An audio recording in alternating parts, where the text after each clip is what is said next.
বাবা হ্যাঁ তাহলে আমি আসি। আচ্ছা মায়া খুব সাবধানে যাইস, আমি যেহেতু ওর ওষুধটা বাইরে হইছে ওষুধটা গিয়ে খাইগে। আচ্ছা ঠিক আছে বাবা। আচ্ছা ম্যাডাম ম্যাডাম ম্যাডাম এই গাড়িতে আপনি উঠবেন না।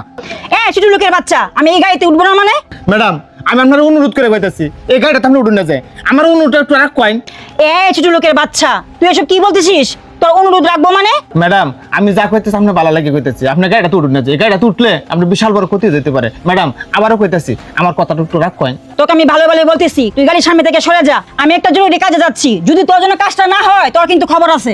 ম্যাডাম ম্যাডাম আপনি যদি বেঁচে থাকেন সারা জীবন কাজ করতে পারবেন, এরপরে ম্যাডাম এই গাড়িটাতে আপনি উঠবেন না। তুই বলছিস আমি বেঁচে থাকলে সারা জীবন কাজ করতে পারবো, আর তুই বারবার আমাকে নিষেধ করতেছিস গাড়িতে ওঠার জন্য।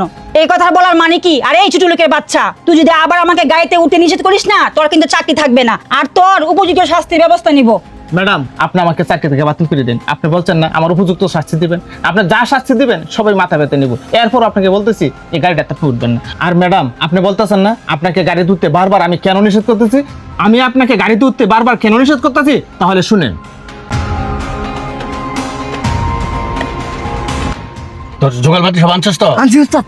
তাড়াতাড়ি কামটা তাড়াতাড়ি শেষ কর।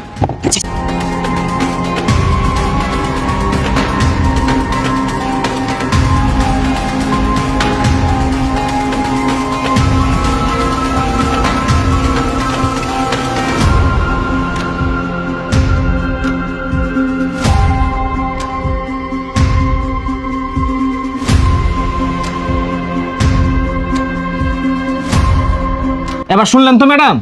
হ্যাঁ, আমি আপনার সব কথাই শুনলাম, আর আমি ভাবতেও পারি নাই আমার আপন ভাই আমার সাথে এরকম কাজটা করবে। আপনি এক কাজ করেন, আপনার মোবাইলে যে ভিডিওটা আছে না আমার মোবাইলে পাঠান। আচ্ছা ঠিক আছে ম্যাডাম দিচ্ছি। ম্যাডাম ভিডিও চলে গেছে। হ্যাঁ আসছে, আর আমি আপনার সাথে অনেক খারাপ ব্যবহার করছি, আপনি কিছু মনে করবেন না। এখন আমি আসি, আপনি থাকেন, আর এর উপযুক্ত ব্যবস্থা আমি নিতেছি। বাবা বাবা বাবা বাবা কিরে মায়া, তোরা না আমি গাড়ি তুলে দিয়ে এলাম, তুই আবার ফিরে আইলি কিরে? বাবা, আমি তো আজকে ফিরে আইছি। আমি যদি আজকে ওই গাড়িতে উঠতাম না তাহলে তোমার মেয়েকে আজকে পাইতা না। কেরে কি হইছে? গাড়ি উঠলে তোরে ফাইলাম না মানে? কেন পাইলা না? তাহলে দেখো বাবা।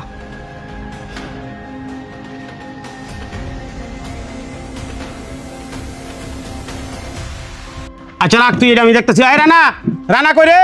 হ্যাঁ আব্বা আইতাছি। আব্বা আমার ডাকছিলা? হ্যাঁ আমি তোরে ডাকছি, তুই তোর আপন বোনের সাথে এই কাজটা করতে পারলি? এটা তুমি কি কইতাছো? আপন বোনের সাথে আমি আমি কি করছি? হ্যাঁ এই চুপ থাক, কি করছস মানে? সম্পত্তির লাগিয়া মানুষ এসব করে? এই জমি জমা লইয়া হয়তো আমরার মধ্যে একটু ঝামেলা আছে, এর লাগে কি তুই আপন বোনের সাথে এরকম কাজটা করতে পারলি? আরে বাবা তুমি বারবার কইতাছো এই করছি সেই করছি, কি করছি এটা আমাকে ভাঙ্গা কত দেই? ও তোরা ভাঙ্গে কখন লাগবো?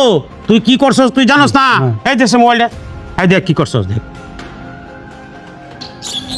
বাবা আমার আমার আমার ভুল হয়ে গেছে, আসলে আমার আপন বোনের সাথে এটা করা উচিত হচ্ছে না, আমাকে মাফ করে দেন প্লিজ। এই তুই যেমন আমার ছেলে, পিঙ্কিও আমার মেয়ে, আর আজকে এই সহায় সম্পত্তির লাগিয়া তুই আমার মেয়ের মারিয়াতে চাইছিস। বাবা তুমি থামো।